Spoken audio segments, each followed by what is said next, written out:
ஆதியாகமம் 9ஆம் அதிகாரம். 8ஆம் நாளிலே மோசே ஆரோனையும் அவன் குமாரையும் இஸ்ரவேலின் மூப்பரையும் அழைத்து ஆரோனை நோக்கி, நீ பாவ நிவாரண பலியாக பழுதற்ற ஒரு கண்டுகுட்டியையும் சர்வாங்க தகன பலியாக பழுதற்ற ஒரு ஆட்டுக்கடாவையும் தெரிந்து கொண்டு கர்த்தருடைய சந்நிதியில் பலியிட கடவாய். மேலும் இஸ்ரவேல் புத்திரரை நோக்கி, கர்த்தருடைய சந்நிதியில் பலியிடும்படிக்கு நீங்கள் பாவ நிவாரண பலியாக பழுதற்ற ஒரு வெள்ளாட்டு கடாவையும் சர்வாங்க தகன பலியாக ஒரு வயதான பழுதற்ற ஒரு கன்றுக்குட்டியையும் ஒரு ஆட்டுக்குட்டியையும் சமாதான பலிகளாக ஒரு காளையையும் ஒரு ஆட்டுக்கடாவையும் எண்ணெயிலே பிசைந்த போஜன பலியையும் கொண்டு வாருங்கள் என்று கர்த்தர் உங்களுக்கு தரிசனமாவார் என்று சொல் என்றான். மோசே கட்டளையிட்டவைகளை அவர்கள் ஆசரிப்பு கூடாரத்துக்கு முன்பாக கொண்டு வந்தார்கள். சபையார் எல்லாரும் சேர்ந்து கர்த்தருடைய சந்நிதியில் நின்றார்கள். அப்பொழுது மோசே, கர்த்தர் கட்டளையிட்ட இந்த காரியத்தை செய்யுங்கள், கர்த்தருடைய மகிமை உங்களுக்கு காணப்படும் என்றான். மோசே ஆரோனை நோக்கி, நீ பலிபீடத்தண்டையில் சேர்ந்து கர்த்தர் கட்டளையிட்டபடியே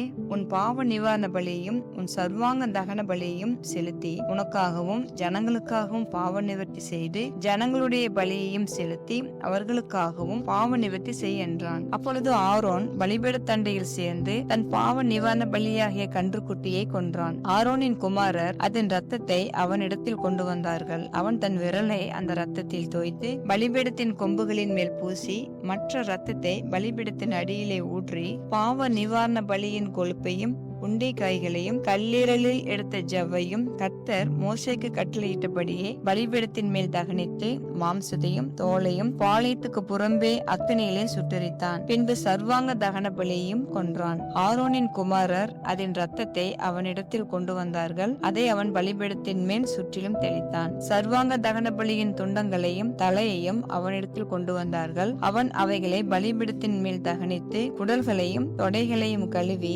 பலிபீடத்தின் மேல் இருந்த சர்வாங்க தகன பலியின் மேல் தகனித்தான். பின்பு அவன் ஜனங்களின் பலியை கொண்டு வந்து ஜனங்களின் பாவ நிவர்த்திக்குரிய வெள்ளாட்டு கடாவை கொன்று முந்தினது பலியிட்டது போல அதை பாவ நிவாரண பலியாக்கி சர்வாங்க தகன பலியையும் கொண்டு வந்து நியமத்தின்படி அதை பலியிட்டு போஜன பலியையும் கொண்டு வந்து அதில் கை நிறைய எடுத்து அதை காலையில் செலுத்தும் சர்வாங்க தகன பலியுடனே பலிபீடத்தின் மேல் தகனித்தான். பின்பு ஜனங்களின் சமாதான பலிகளாகிய காளையையும் ஆட்டுக்கடாவையும் கொன்றான்.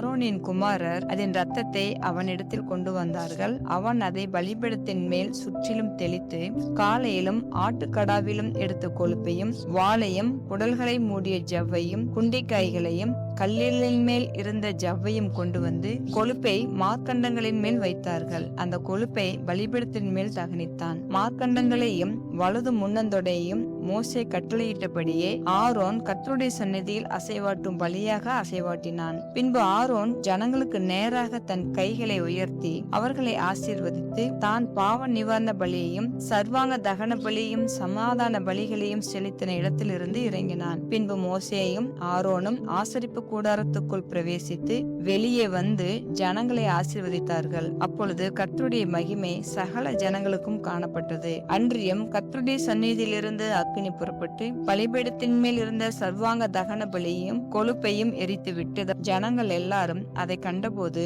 ஆரவாரித்து முகங்குப்புற விழுந்தார்கள் என்பதே. ஆமென்.